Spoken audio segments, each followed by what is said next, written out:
Hello Scorpions, welcome to Guruma Hindi tarot. और ये reading है 22 ऑफ मार्च से लेके 28 ऑफ मार्च तक की। तो चलिए देखते हैं आपके लिए क्या मैसेजेस है इस वीक में और आप क्या एक्सपेक्ट कर सकते हैं लव में। Messages for Scorpions.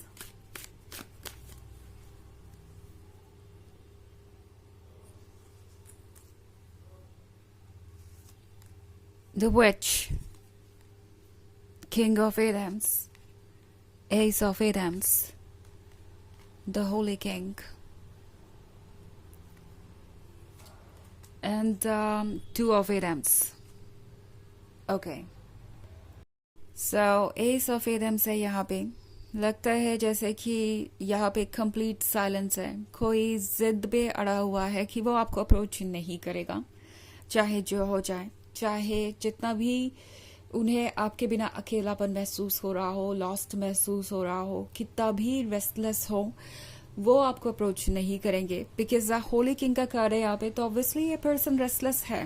ओके, ये पर्सन इस बात से परेशान है कि क्या उन्हें हमेशा ही यूं ही रहना पड़ेगा। लाइक ये पर्सन सोच रहा है कि क्या चीजें इस वक्त की जा सकती है जिससे वो आपके क्लोज आए, बट उन्हें कुछ समझ नहीं आ रहा क्योंकि टू ऑफ एडम्स का कार्ड है यहाँ पे।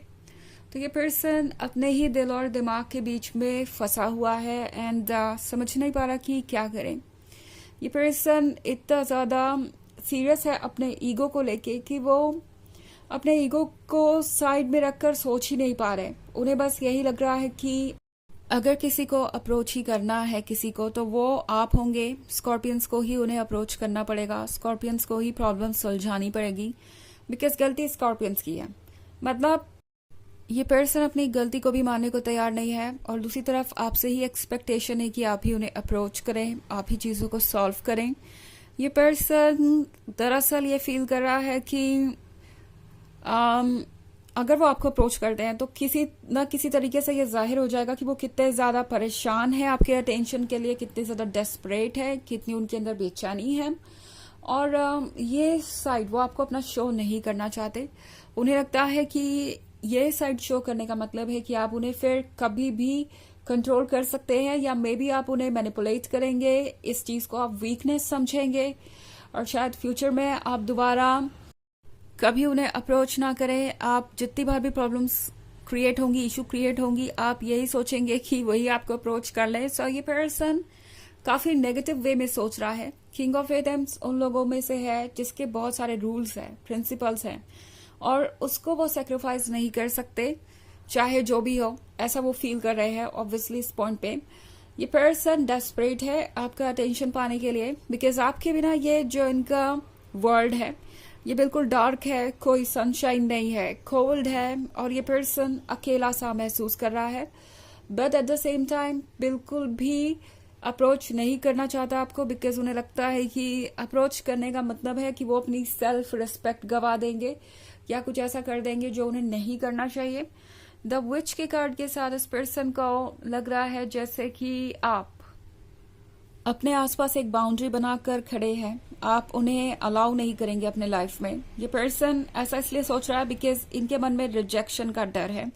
इन्हें ये लग रहा है कि कहीं ऐसा ना हो कि वो अपनी फीलिंग्स आपसे कहे एंड आप उनके मुंह पर ही दरवाजा बंद कर दे या कुछ ऐसा जो वो सुनना नहीं चाहेंगे। तो उन्हें किसी चीज का डर लग रहा है और ये ओवर थिंकिंग ही इन्हें इस डायलेमा में रखी हुई है। ओके, टू ऑफ एटम्स के साथ ये पर्सन जानता सब कुछ है मगर एक्सेप्ट नहीं करना चाहता, बिकॉज उन्हें लगता है कि ऐसा करना कोई ना कोई इशू क्रिएट कर देगा, ऐसा करना उन्हें किसी न किसी तरीके से वर्थलेस बना देगा या उनके वर्थ को कम कर देगा। सो इसलिए ये पर्सन इस वक्त साइलेंट ही है। ओके, एस ऑफ एटम्स के साथ ये पर्सन यही वॉच कर रहा है कि आगे होता क्या है, क्या आप उन्हें अप्रोच करते हैं या नहीं, किस तरीके से चीजें अनफोल्ड होती है। ये पर्सन कहीं ना कहीं ये भी जानता है कि चीजें ठीक करना उनकी रिस्पॉन्सिबिलिटी है, क्योंकि आप पहुंचे भी तो यहाँ तक उन्हीं की वजह से हैं। बट स्टिल कहीं ना कहीं मन में यही उम्मीद है कि आप ही इन चीजों को ठीक कर लें, बिकॉज उनका ईगो उन्हें ट्रुथ देखने नहीं दे रहा, या देख के भी वो इग्नोर कर रहे हैं। ऑब्वियसली उन्हें पता है कि किसकी रिस्पॉन्सिबिलिटी है रिकन्सिलिएशन की, किसे चीजें ठीक करनी चाहिए, बट एनीवेज, ये जो मन में डर है रिजेक्शन का, वो कुछ भी मैनिफेस्ट नहीं होने दे रहा, वो इन्हें बिल्कुल भी एक्ट नहीं करने दे रहा। ओके, हालांकि ये एक जनरल रीडिंग है तो ये सबसे रेजोनेट नहीं होगी, एनर्जी रिवर्स हो सकती है अगर आप क्रॉस वॉचर है तो। इसके अलावा अगर आप पिछले वीक की रीडिंग या ईयरली रीडिंग देखना चाहें 2024 के फर्स्ट क्वार्टर की, तो उसका लिंक आपको डिस्क्रिप्शन बॉक्स में मिल जाएगा हमेशा की तरह। चलिए आगे बढ़ते हैं और देखते हैं और क्या मैसेजेस है आपके लिए स्कॉर्पियंस।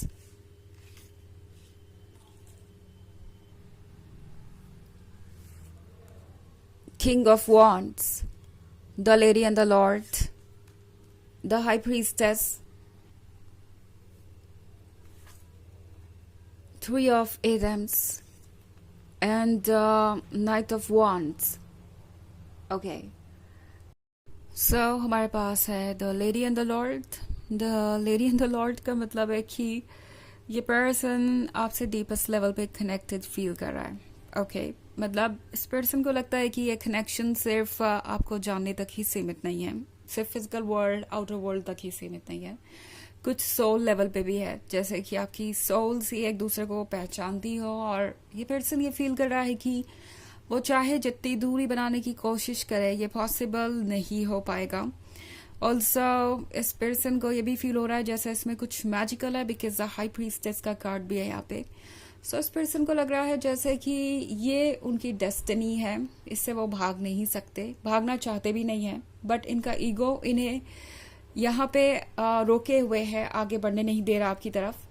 द हाई प्रीस्टेस का मतलब है कि इस पर्सन को यह लग रहा है जैसे कि आजकल सब कुछ आपके बारे में ही होता है, जैसे कि यूनिवर्स हर चीज के थ्रू आपकी तरफ ही इशारा कर रहा है, हर पर्सन आपके बारे में ही कोई मैसेज दे रहा है, हर चीज आपकी तरफ ही उन्हें खींच के ला रही है, हर एक सॉन्ग से लेके हर एक बात तक सब कुछ उन्हें आप ही की याद दिला रहा है। सो ये पर्सन ये महसूस कर रहा है जैसे कि सारा यूनिवर्स ही लगा हुआ है उन्हें कुछ रियलाइज करवाने में। थ्री ऑफ एडम्स के साथ इस पर्सन को ये भी लगता है कि कहीं ऐसा ना हो कि वो आपको हमेशा के लिए लूज कर दे, अगर इसी तरीके से अपनी जिद पे अड़े रहे, इसी तरीके से साइलेंट बने रहे तो।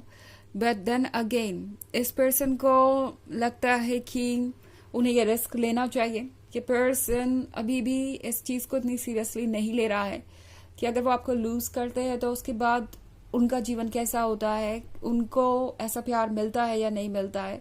ये पर्सन अभी भी चीजों को थोड़ा टेक इन फॉर ग्रांटेड ले रहा है, और ये पर्सन थोड़ा ओवर कॉन्फिडेंट भी है। ओके, इस किंग ऑफ वॉन्ड्स को लगता है कि ये वॉन्ड तो उनका ही है, यानी स्कॉर्पियंस तो उनके ही है, और चाहे जितनी भी देर हो जाए हमेशा उनके लिए दरवाजे खुले रहेंगे और स्कॉर्पियंस कभी भी उन्हें वेलकम करेंगे, और नहीं तो खुद ही चले आएंगे। इस पर्सन को लगता है जैसे कि ये सब कुछ पॉसिबल है। सो इस बात को भी लेके थोड़ा ये पर्सन थोड़ा ओवर कॉन्फिडेंट है कि चीजें वर्क करेंगी ही करेंगी। नाइट ऑफ वॉन्ड्स के साथ स्कॉर्पियंस इस पर्सन को लगता है जैसे कि आप अपनी जर्नी पे है और ऑलरेडी शायद मूव ऑन कर रहे हैं, बट अगेन इस पर्सन को इनका दिमाग ये कन्विंस कर ही लेता है कि स्कॉर्पियंस कहीं नहीं जाने वाले, स्कॉर्पियंस तो उन्हीं के लिए बने हैं और उनका ही वेट करेंगे, और इसलिए पर्सन अपने ईगो से स्टिक कर रहा है फिलहाल। ओके, चलिए देखते हैं आपके लिए ऑरेकल मैसेज क्या है।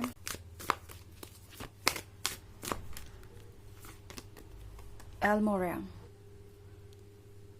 the universe is with you. Wear a cloak of protection and love. Universe आपको प्रोटेक्ट कर रहा है स्कॉर्पियंस, एंड आपको किसी बात से घबराने की जरूरत नहीं है। उस लव से प्रोटेक्ट कीजिए खुद को जो आपको ऑफर हो रहा है। ओके, आपका हर सेल्फ आपको प्रोटेक्ट कर रहा है इस वक्त और आपसे बहुत प्यार भी करता है, तो इस बात पे फेथ रखिए कि आप यहाँ से निकल जाएंगे और सारी चीजें परफेक्ट होंगी। आपको और कुछ ज्यादा करने की जरूरत नहीं है। अपने आप को प्यार कीजिए और फिर देखिए कि लोग कैसे बदलते हैं, आपके आसपास का एनवायरनमेंट कैसे बदलता है। ओके, तो यह है रीडिंग इस वीक की। आई होप आपको अच्छी लगी होगी। Thanks for watching. Till next video, bye.